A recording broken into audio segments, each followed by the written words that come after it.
श्री ज्ञानदेव तुकाराम पंढरीनाथ भगवान की जय। माऊली ज्ञानेश्वर महाराज की जय। जगद्गुरु तुकाराम महाराज की जय। श्री संत स्वामी नारायण महाराज की जय। बोलो सब संतन की जय।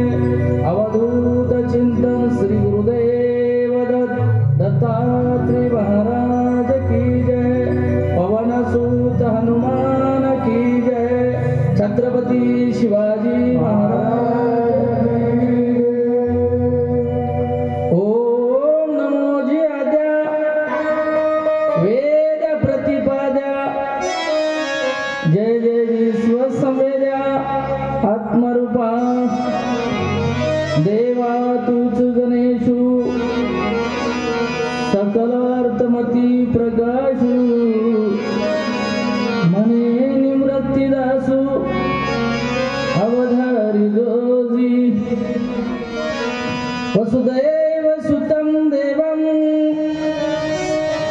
कंस चाणूरमर्दनं देवकी परमानंदं कृष्णं वंदे जगद्गुरु। गुरुर्ब्रह्मा गुरुर्विष्णु गुरुर्देवो महेश्वरा गुरुर्साक्षात् परब्रह्म तस्मै श्री गुरुवे नमः। ब्रह्मानंदं परं सुखदं केवलं ज्ञानमूर्ति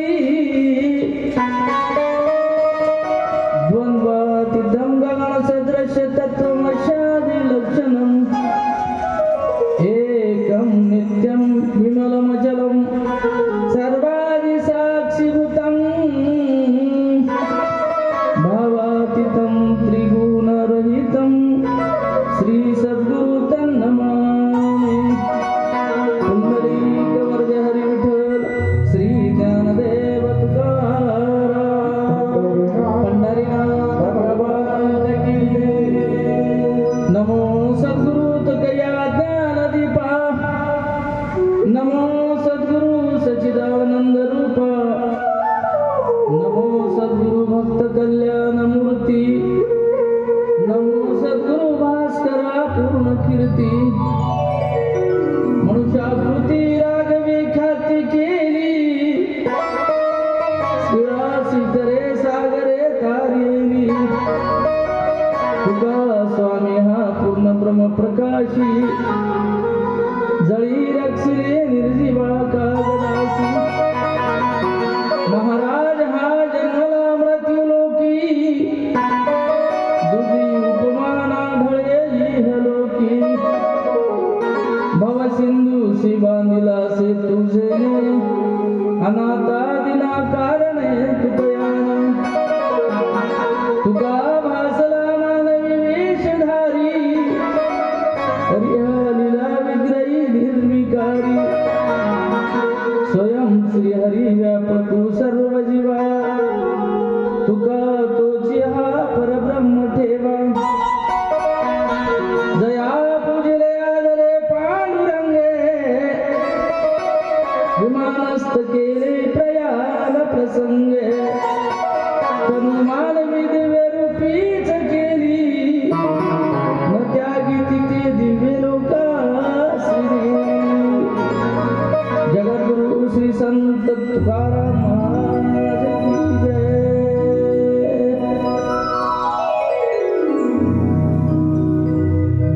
विश्ववंदे महाराष्ट्र भूषण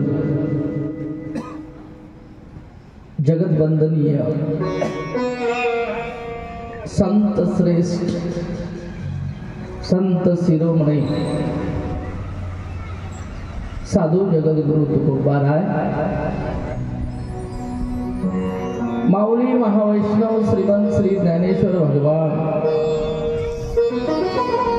गौरीपुत्र गजानन कौशल्या पुत्र रघुनंदन नाथ स्वामी जनार्दन आदी करून संत महात्म्याच्या आचार विचाराने आणि पदस्पर्शाने पावन झालेल्या या महाराष्ट्राच्या पुण्य पवित्र मातीमध्ये आणि त्याच महाराष्ट्रातल्या गुरु गोविंद सिंग यांच्या पदस्पर्शांना पावन झालेल्या नांदेड जिल्ह्यामध्ये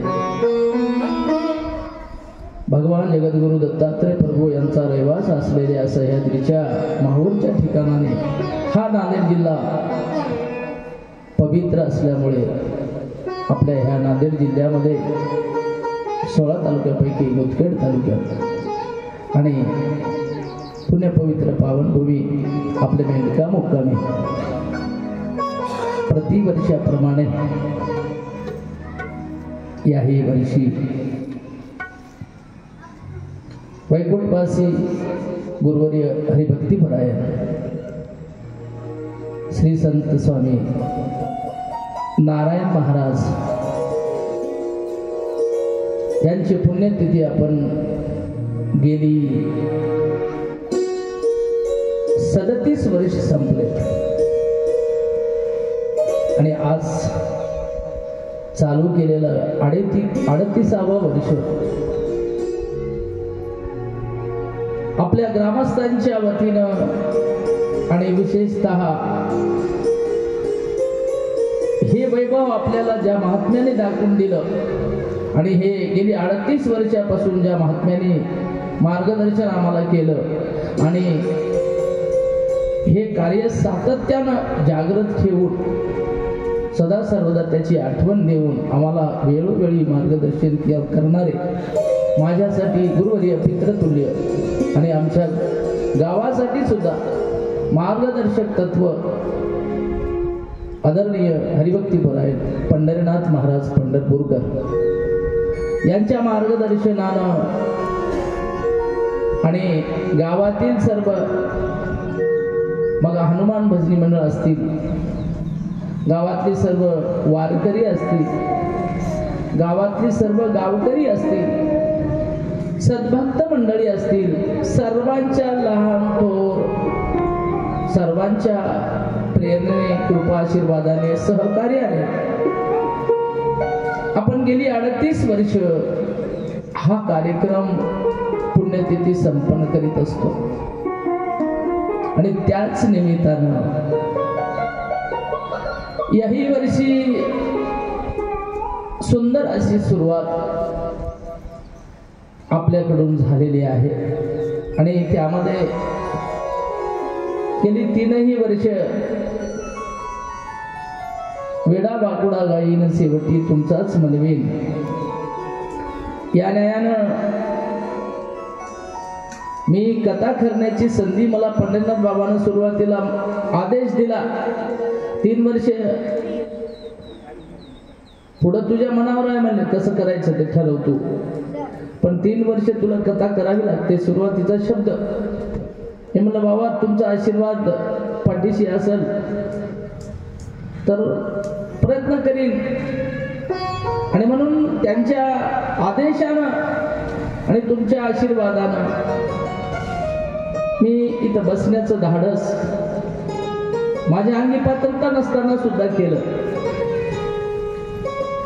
आणि अतिशय सुंदर 2 वर्ष गेली. 2 वर्ष झालं आम्हाला यामध्ये गंगाधर महाराज आणि वैभव महाराज हे सगळं 3 वर्षाचं क्रेडिट तुमच्या पदरात पडते बरं, कारण तुमच्या सहकार्यामुळं अतिशय सुंदर कार्यक्रमाची झालं शोभून दिसते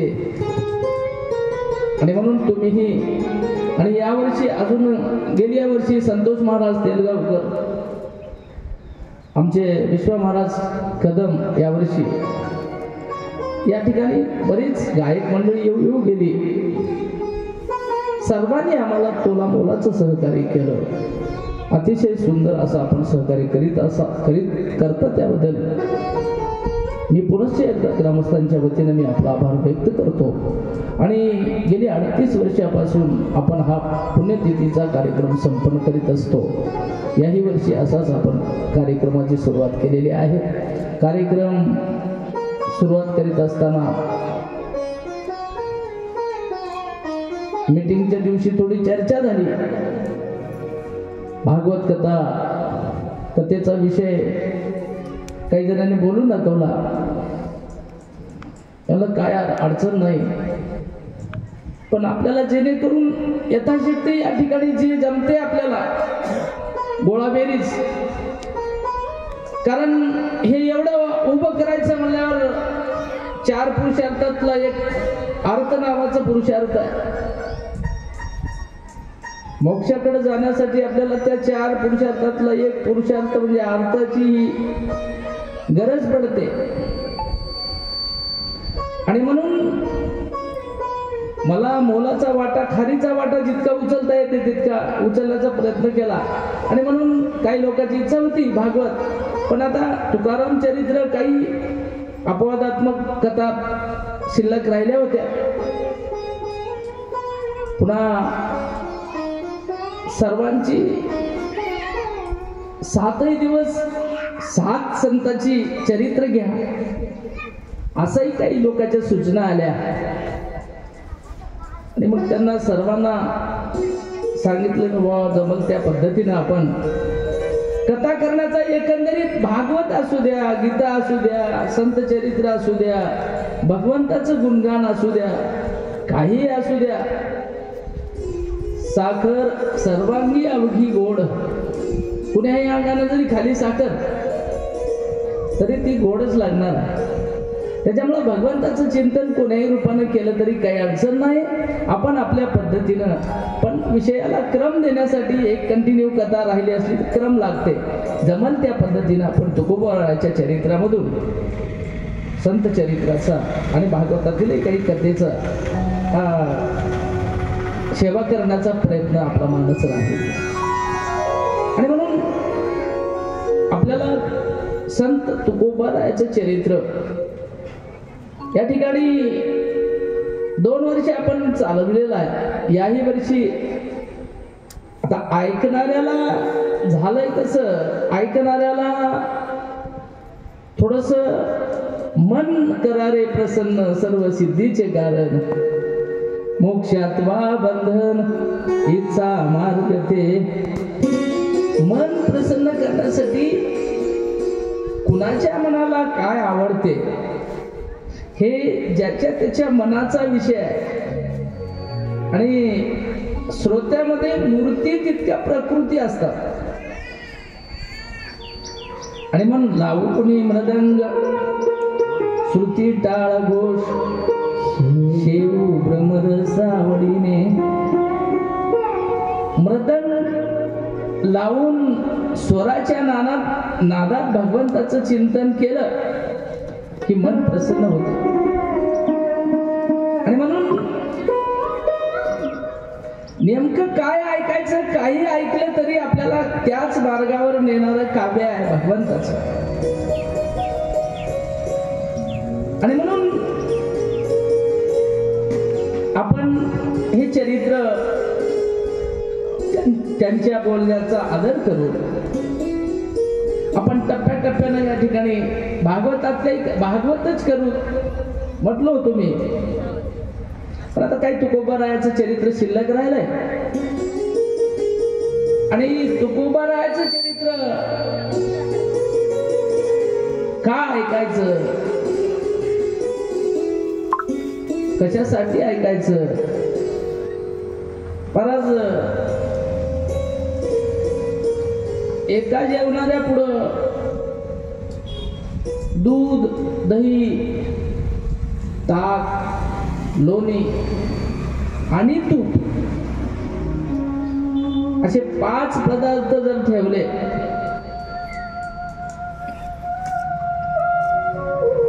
तर हुशार माणूस, हुशार जेवणारा कुठला पदार्थ निवडी.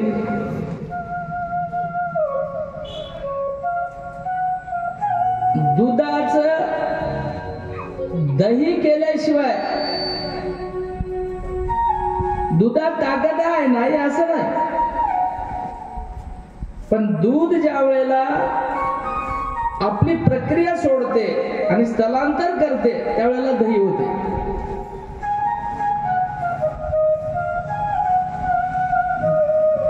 दही खाण्याची मजा वेगळीच आहे. दुधापेक्षा. दही खाण्यात मजा नाही असा त्याचा अर्थ नाही, पण दही खात असताना त्याच्या चवीला पचविण्याची क्षमता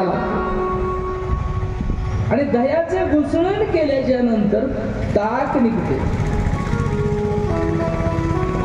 आमच्या सगळ्याला ताक फार आवडते. ताकामधून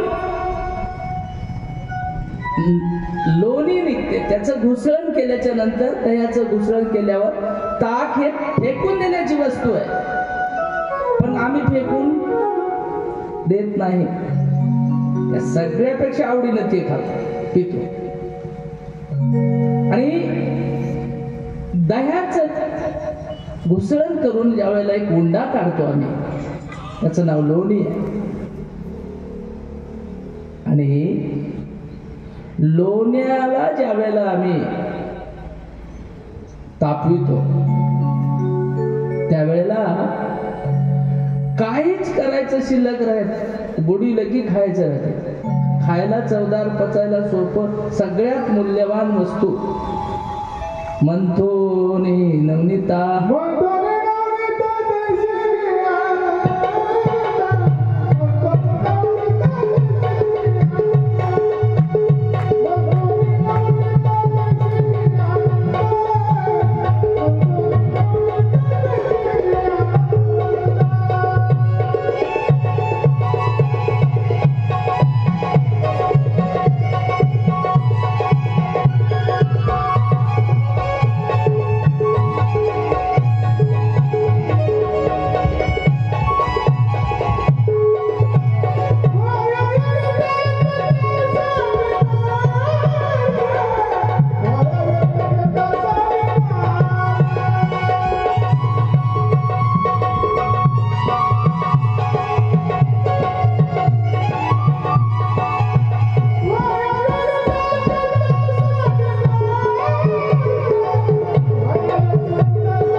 मंथोनी नवनीता तैसे घे अनंता, वाया व्यर्थ कथा सांगी मार्ग.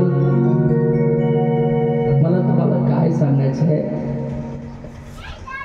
निव्वळ तूप खाण्यात जे गोडी आहे ते दूध खाण्यात नाही म्हणत. पण मला सांगा, तुमच्या समोर वाटीभर तूप वाटी भरून असते वेळेस ताकाची, दह्याची, दुधाची अपेक्षा का करायची? अहो, तुकोबारायाचे चरित्र म्हणजे आयतं तूप आहे. भगवंताचं चरित्र म्हणजे दूध आहे. भगवंताच्या चरित्रापेक्षा संतांचे चरित्र मोठे आहे. आणि म्हणून तुकोबारायाचं जे चरित्र आहे नगदीच आहे हो. भगवंताचा न्याय करशील तसं भरशील आहे, पण तुकोबारायचा न्याय तसा नाही. कसंही कर, कल्याणच. संतांची मुक्ती आहे. आणि म्हणून तुकोबारायाचं दारिद्र्य, आता तुकोबारायाच्या जीवनचरित्रामध्ये 2 विभाग पडतात. पूर्व आश्रमीचा भाग म्हणजे संसाराचं वर्णन केलंय तुकोबारायाचे. एकंदरीत महिपती बुवानी 17 अध्यायामध्ये त्याचे 2 भाग केलेत. आणि उत्तरार्धामध्ये तुकोबारायांनी कसा प्रपंच केला संसारातल्या अडचणी आणि परमार्थातल्या अडचणी प्रकर्षानं दोन भाग पडतात. आणि म्हणून तुकोबारायाच्या वाट्याला आलेलं संसारातलं दुःखमय जीवन, जगातल्या जितक्या अडचणी येतात तितक्या तुकोबारायाच्या चरित्रामध्ये संसार करीत असताना येणाऱ्या अडचणी त्याच्यात मांडल्या. तुम्हा आम्हाला तेवढ्या अडचणी नाहीत, पण या पूर्वार्धाचा सारांश किंवा सिद्धांत असा आहे, तुकोबारायाचं दारिद्र्य जर आम्ही तोंडानं वर्णन केलं, आमचं दारिद्र्य जाती कशी जोड लावली. दारिद्र्याला वैभव संपन्न व्हायचे काय, तुकोबारायाच्या दारिद्र्याचं या दारिद्र्यानं वर्णन करावं. मग त्यांच्या दारिद्र्यामुळं आमचं दारिद्र्य जाण्याची ग्वाही साधू संतांनी दिली. आणि म्हणून तुकोबारायाचं वर्णन म्हणजे नगदी माप आहे, खूप मोठा विषय आहे. आणि म्हणून गुरुवर्य संत नारायण महाराज काय त्यांचं वर्णन करावं. आता त्यांच्या सोबत राहिलेली माणसं, त्यांच्या संगतीत वावरलेली जीव आमच्या इथं बसून आहे, आमच्या गावात आहे. माणूस माणसापासून गेला ना दूर, त्याच वेळेला त्या महात्म्याची किंमत कळते. कोणत्याही वस्तूची किंमत महाराज जवळ राहिली की कळना. उग काळजावर हात ठेवून आपण विचार करा. आणि नारायण बाबाचा काळ आठवा, आणि मी दिवसभर काय केलंय याचा विचार करा. नारायण बाबांनी काय करीत गेले याचा विचार करा. झाली संतांची व्याख्या, काही नाही दुसरं. संत संत म्हणजे काय, काहीच नाही. ज्या महात्म्याने गोपाला गोपाला देवकी नंदन गोपाला राष्ट्रसंत तुकडोजी महाराजाच्या नंतर आमच्या नारायण बाबाने याच भजनावर महाराज कीर्तन केलं. काहीच नाही, लोक जमवायचे तिथं, ना श्रुती ना टाळ ना घोष ना पखवाज ना काय लाऊड स्पीकर, काहीच नाही. 5 माणसं जमले, चावा येण्याची शक्यता वाटली की महाराजांना गोपाला गोपाला भजन म्हणायचं आणि चांगलं वागण्याचा उपदेश द्यायचा. नुसतं चांगलं वागण्याचा उपदेश द्यायचाच नाही, आता उपदेश देणाऱ्याची संख्या लाखोनी आहे, लाखोनी. आमच्यासारखी पोपट इथं बसून बोलणारी करोडो लोक आता. पण बोले तैसा चाले त्याची वंदावी पाऊले म्हणजे महाराज. आचरणात आणणारे आचरणशील लोकांची यादी फार बोटावर मोजणे इतके. आणि म्हणून आमच्या नारायण बाबांनी बोलते वेळेस परखड बोलायचं. आम्हा घरी धन शब्देची चरतने, तुकोबाराय म्हणले आमच्याकडे शब्दाशिवाय दुसरं काही नाही. नारायण बाबांनीही बोलत असताना निर्भीडपणानं बोलावं. पुढचा कोण आहे त्याची सांसारिक अवस्था कधी नारायण बाबांनी ध्यानात घेतली नाही. संसारातला समाजातला किती मोठा माणूस आहे कधी विचार केला नाही. गावचा एखादी गाव नांदलाय प्रमुख आहे, आणि नारायण बाबा माधुगिरीला गेले तर त्यांना तिथे 8 वाजता झोपलेला दिसला, त्याला डायरेक्ट शिवी देऊन काठी मारून उठवायचं. त्याला समाजाच्या हितासाठी महाराज साधू संतांनी आपला देह झिजविला. आणि नारायण बाबांनी आमच्यासाठी काय केलंय आज विचार केला तर लक्षात येईल. सकाळी 4 वाजता गाव झाडून काढणं आम्हाला आमचं अंगण झालं होईना झालं. काहीच नाही, कथा कीर्तनातून दुसरा बोधच नाही. संगतीतल्या माणसाला आठवलं की आम्हाला गीता भागवत कळते. अशी मूर्ती आमची वामन मूर्ती नारायण बाबाची होऊन गेली. वैराग्यवान साधू, बोलते वेळेस परखड निर्भीड बोलणारा माणूस जीव, पण समाजाच्या हिताचं. ज्या महात्म्याने माधुगिरी मागून आणायची, आणलेली माधुगिरी सगळ्या बाळा गोपाळाला इथं बसून येऊ घालायची. पुढचं लक्षण सांगू, दुपारच्या वेळेला भूक लागल्यावर खाता येते एवढं सुद्धा शिल्लक माग कधी ठेवून घेतलं नाही. संग्रह बुद्धी कधीच नव्हती, संग्रह कधीच नारायण बाबांनी केला नाही. फराळाला खूप लय जमायचं, माधुगिरी खूप लय जमायची. 10, 5, 25 पोरं गावातूनच लेकरं बोलून आणायची. आणि एक मात्र करून घेतलं, जेवायला वाढण्याच्या आधी या झाडाला पाणी टाकायला लावायचं. हे निरगुडीचे याकडे पासून त्याकडे पासून आता राहिले नाही झाड इथं. बाबांनी इथून लावले होते. हे पूर्ण भोवताल असा राऊंड निरगुडीच्या झाडाचं वृक्षाची लागवड. हे पाठीमागलं वडाचं झाड नारायण बाबांनी लावलेलं.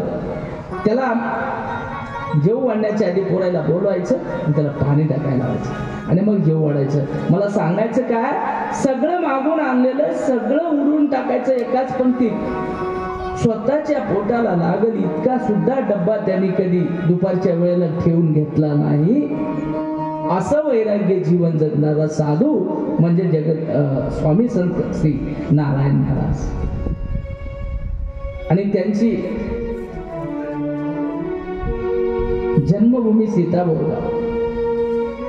पण आपल्या पंचक्रोशीमध्ये कोण्याही गावाला जा, हातगावला महाराज मी एका गावात गेलो, नारायण बाबाचं सहज नाव काढलं, डोंगर गावाची. तर त्यावेळेला नारायण बाबाची पुण्यतिथी आमच्या इथं करतो आम्ही. असं म्हटल्याबरोबर 10 लोक जवळ आले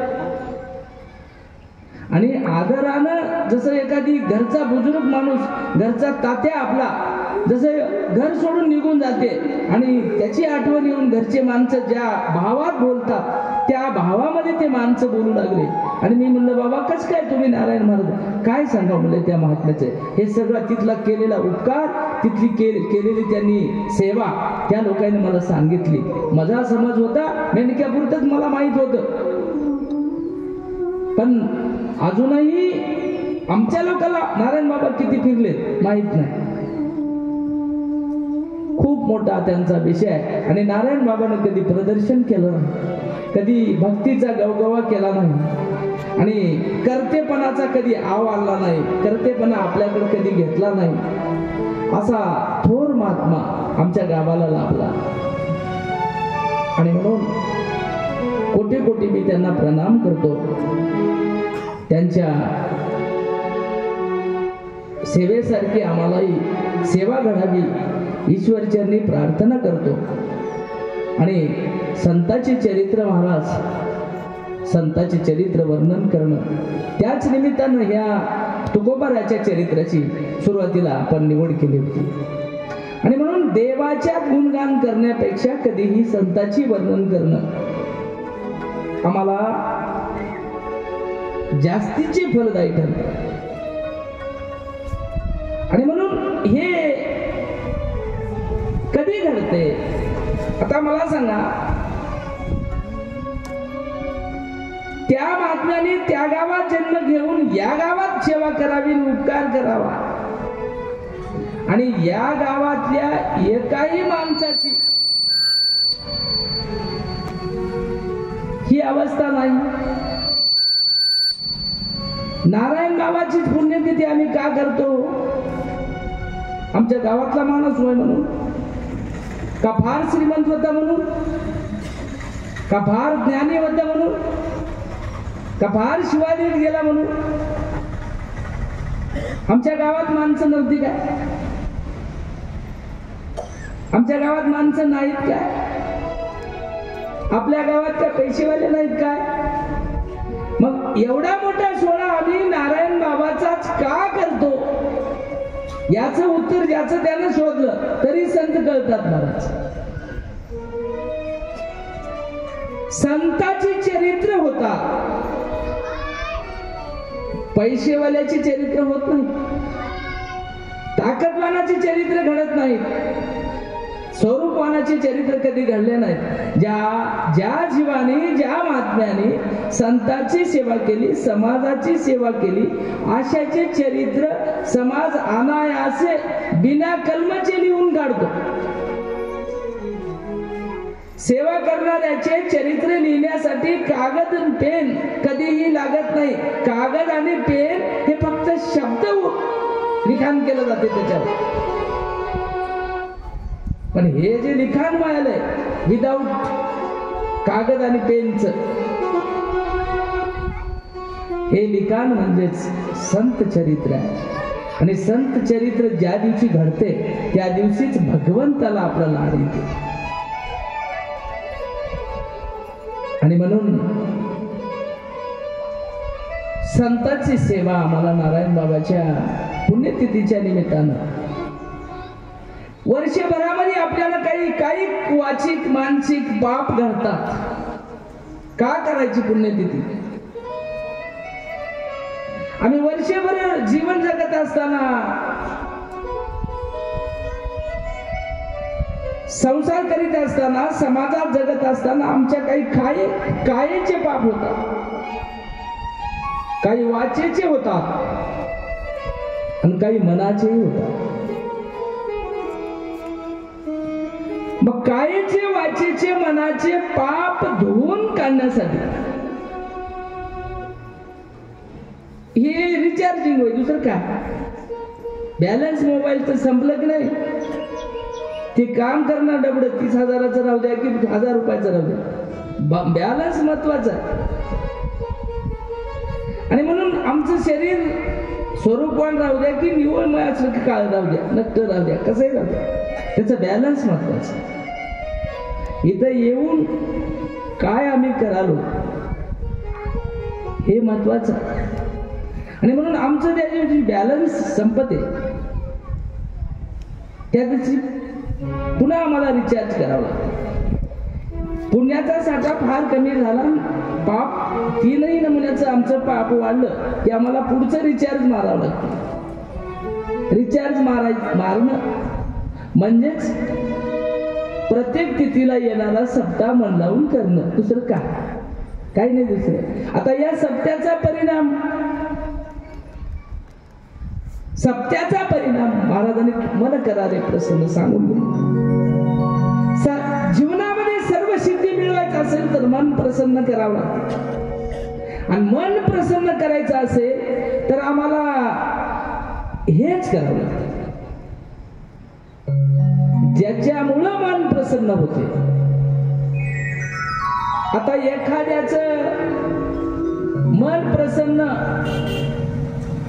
ढोलकी ऐकल्यावर बी होते, म्हणून ते प्रसन्न झालेलं मन सिद्धी देते काय? देत नाही महाराज. शुद्ध सात्विक गुणाच्यामुळे मन प्रसन्न झालेलं मन आम्हाला पुढे तसाच परिणाम करते आणि तिथं आम्हाला सिद्धीच्या प्रायमरी लक्षणाची सुरुवात, सिद्धी मिळत नाही. आणि म्हणून सिद्धीकडे जायचं असेल तर आम्हाला मन प्रसन्न करावं लागते.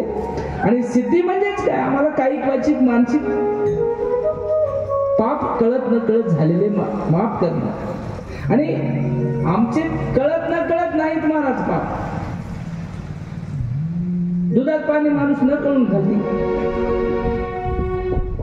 काय? खरं सांग, कळत न कळत होतं काही? आपला चारा तसाच ठेवून शेजाऱ्याच्या मका कापून माणूस न कळत आणते. न कळत होणारी पाप वेगळे असतात आणि न कळत झालेल्या पापाचं प्रायश्चित्त फार तोकडा आहे, असं काही फार शास्त्रानं दिलेलं नाही. मग केवढी कळत न कळत झालेली चूक केवढी असू द्या, प्रामाणिक परेपासून जर त्यानं कळत न कळत चूक झाली असेल तर त्याचं प्रायश्चित्तही तसंच आहे. आणि जाणून बुजून किती बारीकचं पाप करू द्या, त्याचं प्रायश्चित्त खूप मोठं असो. आणि म्हणून संतांचे चरित्र वर्णन करण्यासाठी आम्हाला नरदेह मिळालाय महाराज. संतांचे चरित्र सेवेश वाचून होत नाही. आणि म्हणून आमच्या नारायण बाबाचं गेली 38 वर्षे झालं आम्ही चरित्र गातो. त्या महात्म्याचे आमच्यावर थोर उपकार आहे. शेजारच्या गावामध्ये स्वाभिमानानं सांगा वाटते, एकही माळ नव्हती महाराज. एक काळ असा होता या गावात इकडल्या एकही माळ नव्हती. आज त्याच गावात एकही बिना माळीचा माणूस नाही. नारायण बाबाची कृपा. आणि म्हणून चांगलं वागणाऱ्याला सज्जनाची संगत जर मिळाली आणि त्याचं भाग्य जर उदय आलं नक्की होते. आणि म्हणून अशा संगतीमध्ये जायला कधी मिळते, आम्हाला नरजन्म प्राप्त व्हावा लागतो.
संगती करावी सदा सज्जनाची,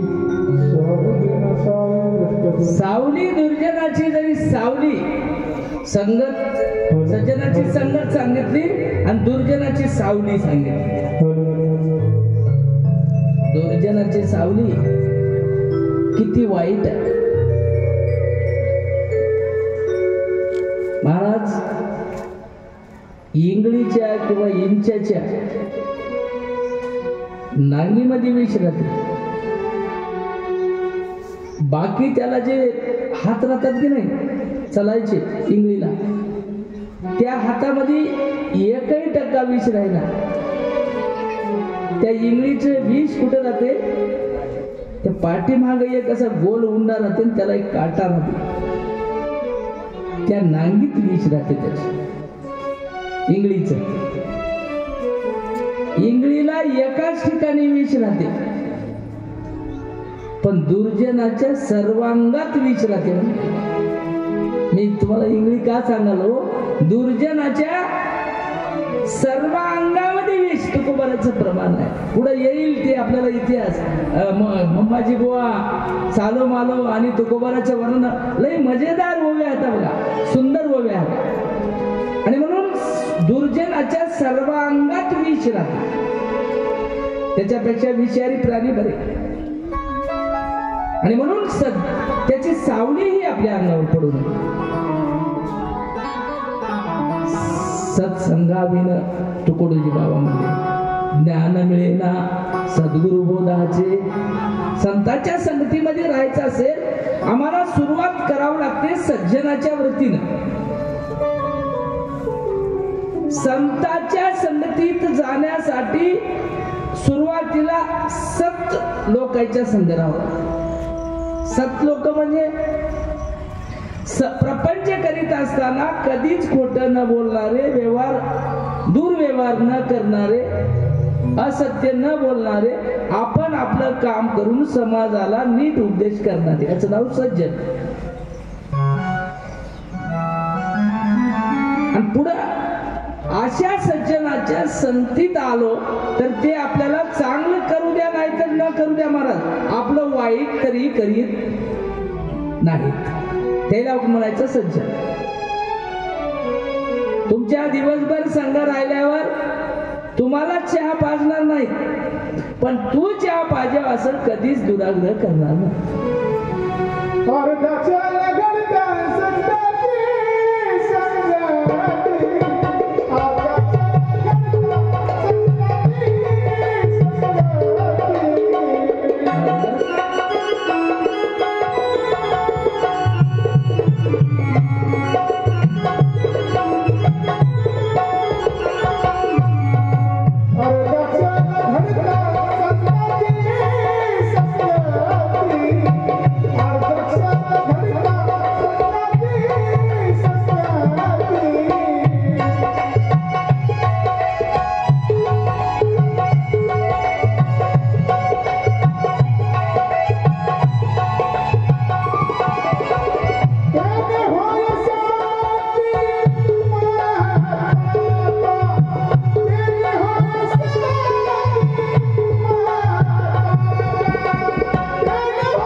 संताची संगती. प्रमाण काय म्हणते, अर्धक्षण वसिष्ठाचं विश्वामित्राचं लई मोठं जुळत गेलं नाही बघा. तसं आमच्या माणसात काही काही लोकांचं जुळणं, पण काही काळापुरतं थोडं नंतर जुळू लागलं. तर ते प्रमाण आलं म्हणून आपलं जुळ लागल्यावर एकदा काय झालं, योगायोगानं वसिष्ठ महाराज विश्वामित्राच्या आश्रमात गेले.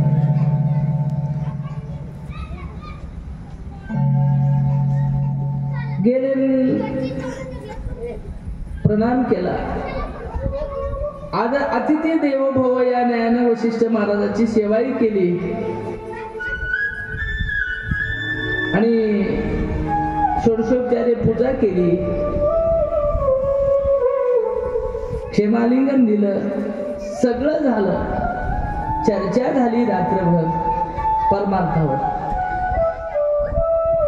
आणि पाठवणी करायच्या वेळेला विश्वामित्रानं 1000 वर्ष तपश्चर्या केलेलं दान, पुण्य दान केलं. विश्वामित्रानं 60,000 वर्ष तपश्चर्या होती. तपाचं पुण्य बरंच शिल्लक होत. बॅलन्स असल्याशिवाय देता येणार. आणि म्हणून विश्वामित्रानं 1000 वर्ष तपश्चर्या केलेलं पुण्याचं दान वशिष्ठ महाराजांच्या झोळीत टाकलं, पदरात हात जोडले, पाठवणी केली. वशिष्ठ खूप मोठी कथा आहे, शॉर्ट बट स्वीट मध्ये सांगतो. आणि वशिष्ठ महाराज निघून गेले. पुन्हा योगायोगानं विश्वामित्र वशिष्ठ महाराजाकडे गेले. वशिष्ठ महाराजांनाही आदर आतिथ्य केलं. आता दोन्ही काही अधिकारी पुरुष नव्हते, सांगायची गरज आहे. आणि यांचा सुद्धा मुक्काम पडला, चर्चा झाली रात्रभर. सज्जनामध्ये संतांमध्ये दुसरी फालतू चर्चा कोणतीच होईना. माणूस बाजारात भेटला, झाली काय पेरणी, बऱ्यात काय लेकर म्हणलं की पक्क वळकाव, हे प्युअर संसारी होय. आणि बरं झालं काय भजन, झाला काय सप्ताह म्हणलं की वळकाव हे वारकरी. आणि काय करायचं नाही हो, तुमच्या संपत्तीचं, एकराचं, सारदाऱ्याचं काय आपल्याला देणं घेणं नाही. जळीचा बिंदू, जळीच विरेक, क्षणाचा आपला भरोसा नाही. उगं प्रेमानं तुमची भेट व्हावं वाटली म्हणून आलो बघा, असं जर म्हणलं तर समजावं हे विरक्तीच्या मार्गाने चाललेलो. वरून पांढरेच कपडे राहतात सगळ्याचे. आणि म्हणून ज्याच्या मनात परमार्थ फुललाय की नाही, त्या संसाराच्या कधीच गप्पा करणार. मग या दोघांची परमार्थाबद्दल शंका कुशंका सगळ्यात समाधान झालं. आणि सकाळच्या बारी वशिष्ठ महाराज विश्वामित्र निघून येत असताना वशिष्ठ ऋषीने अर्धा संत संगतीचं, अर्धा क्षण पुण्य दान केलं. विश्वामित्राला म्हटलं, मी 1000 वर्ष पुण्य केलेलं, तप केलेलं पुण्य दान केलं, त्याच्या तुलनेमध्ये अर्ध कक्षण संतांच्या संगतीचं पुण्य मला दान केलं. जराशी मनात विकल्प निर्माण झाला होता. कोणाच्या? विश्वामित्राच्या.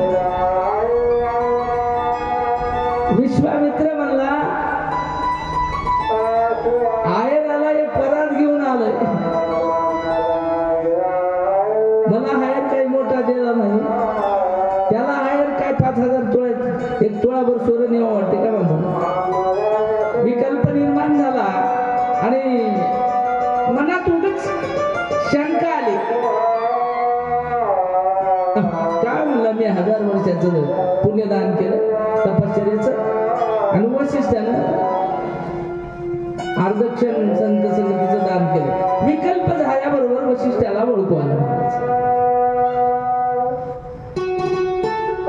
आणि दोघांच्याही तुलनेसाठी, आता हे मोठं की ते मोठं, खूप मोठा विषय आहे, पण याने समजून घेण्यासाठी ब्रह्मदेवाकडे आले. ब्रह्मदेवाने सांगितलं, हे माझ्या अखत्यारीत विषय नाही, मला सुटना. ब्रह्मदेवाने सांगितलं विष्णूकडे जा. विष्णूकडे गेले. विष्णू म्हणले, बाबा देवा, हे संत संगतीचं अर्धक्षण पुण्य आणि 1000 वर्षाचं तप समान कस काय, याची तुलना करा आणि कोणतं मोठं आम्हाला सांगा. विष्णूने हात जोडले.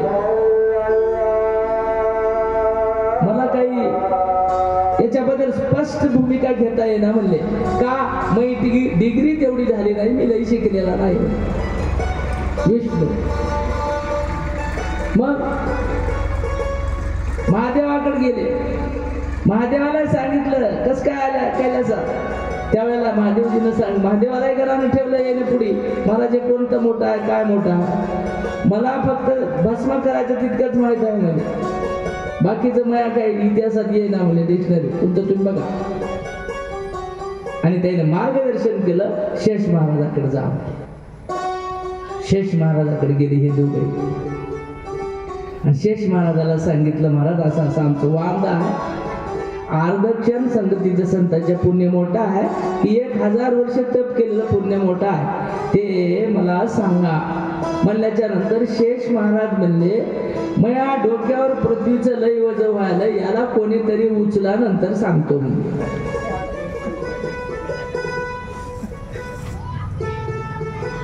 काय करावं म्हणले. आता शेष महाराजाने पेचात टाकलं याला की माझ्या डोईवरचा जे पृथ्वीचा भार आहे याला उचला म्हणले. दोघांपैकी कोणी एक जण भार हलका डोसक्यावरचा उतरा, मग सांगतो म्हणे. पेचात टाकलं महाराज शेषाने यायला दोघाला. त्यावेळेला विश्वामित्रानं म्हणल्यावर कमी पाण्याला खळखळ जास्त राहते. आमच्यासाठी बोलण्याच्या आधी, विषय सुटण्याच्या आधी लगेच विश्वामित्रानं पृथ्वी मातेला हात जोडले आणि 1000 पुण्य केले, म्हणजे 1000 वर्ष तप केलेलं मी तुला दान अर्पण करतो. हात बरोबरी होईल म्हणजे पृथ्वीला. आणि संकल्प सोडून मोकळे झाले. केस बरं आहे, पृथ्वी हल्ली नाही माणसं. टुकुमुकू बगर पापणी लावून अशी वशिष्ठाकडे बघून गेली. वशिष्ठ महाराजांनी शांत व्रतीने हात जोडले, भगवंताची आराधना केली आणि पृथ्वी मातेला सांगितलं, माझ्या संत संगतीमध्ये आजपर्यंत कधीच बाधा आली नसेल, कधीच विकल्प घडला नसेल, कायेनं वाचेनं मनानं कधी दोष झाला नसेल. अशा वेळेला मी जर खरंच संतांची संगत केली असेल तर अशा संतांच्या संगतीचं अर्धक्षण पुण्य मी तुला दान करतो. म्हणल्याबरोबर महाराज 1.5 हात पृथ्वीवर गेले. दृष्टांत संपला. पण सिद्धांत असा आहे, शेष महाराज म्हणले, प्रश्नाचं उत्तर सांगू की मिळालं. दृष्टांत संपला. पण सिद्धांत असा आहे, संतांच्या संगतीमध्ये आम्ही काट्यावरची, रस्त्यावरची काठी उचला, तुकडोजी बाबाचा परमार्थ वेगळा. महाराज स्वच्छ करू, गाव आपला स्वच्छ करू. त्याच वृत्तीनं आमचे नारायण बाबा अरे पारावर येऊन हरिपाठ करून टिळे टोप्या माळा घालण्यापेक्षा रस्त्यावरचे काटे उचला म्हणायचे. आणि म्हणून ही अनुभूती संतांच्या संगतीत गेल्याशिवाय, संतांची संगतच. महाराज जे खळांची व्यंकटी सांडो, पसायदानामध्ये माऊलीनं 9000 ओव्याचा धन कमविलं, निवृत्तीच्या चरणी अर्पण केलं आणि शेवटी प्रसाद मागितला. महाराज तुम्ही माझे बंधू आहात, तुम्ही माझे सद्गुरू आहात, जगामध्ये मला तुमच्याशिवाय कोणी नाही आणि तुमची जर कृपा झाली, जितने तारे गगन में होय उतने क्यों न शत्रु होय, एक कृपा करे रघुराज तो बाल न बाका होय. ज्ञानेमाने सांगितलं, महाराज फक्त मला राजयाची कांता काय भीक मागे, मनाची या जोगे सिद्धी पावे. माझ्या मनात आलेलं मी सिद्ध करीन, सिद्धीला नाही, केवळ तुमची कृपा आम्हाला पाहिजे. त्यावेळेला तथास्तु, काय पाहिजे सांग म्हणल्याच्या नंतर महाराज केवळ 9000 ओव्या अर्पण केल्या आणि 9 ओव्यामध्ये महात्म्याने माऊलींनी पसायदान आपल्या सद्गुरूला मागितले. त्या पसायदानाचा जरी जीवनामध्ये अर्थ कळाला ना महाराज, तर गीता, शास्त्र, वेद, पुराण काही जपायची गरज पडली. आम्हाला 9 ओव्याचा शब्दशः अर्थ आचरणात आला, आम्हाला मोक्ष मिळाला. जे खळांची व्यंकटी सांडो, दया सत्कर्मे नती वाढो, भूता परस्परे जडो. काय मागितले बघा, एकमेकाची, एक एकमेकावर मन लावून प्रीती वाढावी. काय बनवतो आमच्यासाठी मागून ठेवायला? कधी उन्हाळा महात्मा होऊन गेला. एक एक एक एक ओवी सांगितले तर पुरा सप्ताह जाते महाराज. आपला पसाय दानावरच आपला सप्ताह जाते. इतकं गोड निरूपण आहे, पण ते देण्या इतकी बुद्धी आपल्याकडे नाही. एकच शब्द आपल्याला सांगून जाते, याच्यात काय धरलं? जे खळांची व्यंकटी सांडो तया सत्कर्मी रती वाढो, भूता परस्परे जडो मैत्री जीवांची. महाराज, देवाचा न्याय आहे, करशील तसं भरशील. भगवंताने सांगितलं यदा यदा हि धर्मस्य. या श्लोकामध्ये देव संजयाला काय म्हणतात? धर्माला ज्यावेळेला ग्लानी येते त्यावेळेला मी दुष्टांचं हनन करीन. काय म्हणजे? दुष्टांचं हनन करीन. हनन शब्दावर भर द्या तुम्ही. देव असून काय म्हणतात संजयाला? मी दुष्टांचं हनन करीन, सज्जनाचं रक्षण करीन आणि पुन्हा धर्माची स्थापना करीन. देव. पण माऊली काय म्हणतात? दुष्ट लोकांचं हनन करायचं नाही, दुष्ट लोकांचा दुष्टपणा संपवायचा.